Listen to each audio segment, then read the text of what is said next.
পরপর একদিন দিবে, পরপর তার বন্ধ।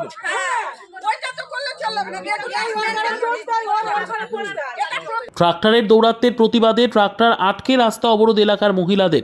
ঘটনায় উত্তেজনা বালুরঘাট ব্লকের হাজিপুর কিষান মান্ডি এলাকায়। ওই এলাকায় রয়েছে বেশ কিছু ইট ভাটা, সেখান থেকেই বালুরঘাট ও আশেপাশের এলাকার ইট সাপ্লাই করা হয়। অভিযোগ, দিন রাতে শতাধিকবার ট্রাক্টর যাতায়াত করে ওই রাস্তা দিয়ে। এদিকে সেই রাস্তার দুধারে রয়েছে জনবসতি, কিন্তু দিন রাত সারাক্ষণ ধরে চলাচল করা ট্রাক্টরের দৌরাত্মে অতিষ্ঠ এলাকার বাসিন্দারা। পথ দুর্ঘটনা তো বটে, ট্রাক্টরের চাকায় ওড়া ধুলোবালিতে টেকা দায় হয়ে দাঁড়িয়েছে সেখানকার বাসিন্দাদের। সারাক্ষণ ট্রাক্টর চলাচলের ওপর নিয়ন্ত্রণের দাবিতে বহুবার সরব হয়েছেন এলাকার বাসিন্দারা, কিন্তু সুরাহা না হওয়ায় এবার প্রতিবাদে নামলেন এলাকার বাসিন্দারা। এদিন দুপুরে ভাটা থেকে বের হওয়া ইট ভর্তি ট্রাক্টর আটকে চলে মহিলাদের বিক্ষোভ। পরে ভাটা কর্তৃপক্ষের আশ্বাসে পরিস্থিতি স্বাভাবিক হয়।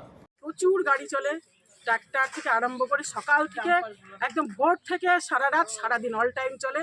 আমরা এর অতিষ্ঠ, আমরা থাকতে পারছি না। এর জন্য অনেকে সর্দি, কাশি, শ্বাসকষ্ট, এমনকি অ্যালার্জি পর্যন্ত হচ্ছে। বাচ্চারা স্কুল যেতে পারছে না।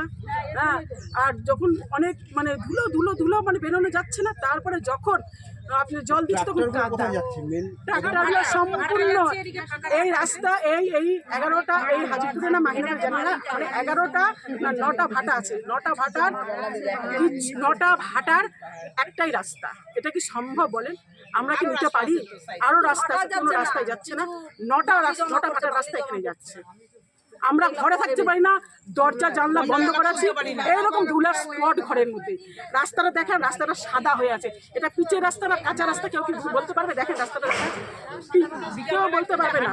আর আমরা অনেক বলেছি বিকাল 4টা থেকে 5টা থেকে বন্ধ করা, 4টা শোনেনি, 5টা শোনেনি, অল টাইম যাচ্ছে।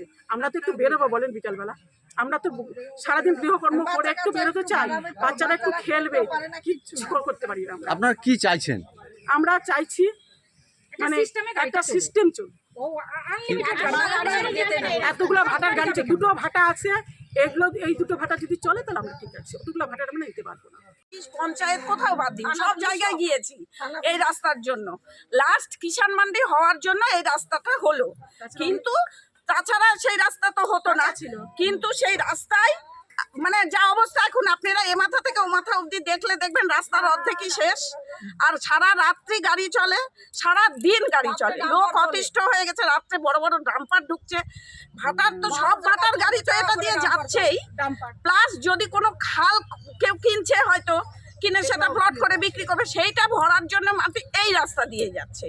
কিন্তু দ্বিতীয় আরেকটা রাস্তা আছে, আমরা বলছি কিছু ভাটার রাস্তা এই রাস্তা দিয়ে যাক গাড়ি, আর কিছু ভাটার গাড়ি ওই রাস্তা দিয়ে যাক। এক ভাটার এক রাস্তা দিয়ে গেলে তো গ্রামের লোক অতিষ্ঠ হবে। এটা তো গ্রামের রাস্তা। ওই হাজিপুরের ভেতরে বাচ্চাও ট্রাক্টরের নিচে পড়তে লাগছিল। ওরা মানে এটা ন্যাশনাল হাইওয়ে ভাবে হয়তো মনে করে, সেইভাবেই গাড়ি নিয়ে যায়। ওরা কোনো সময় ধীরে গাড়ি যায় না।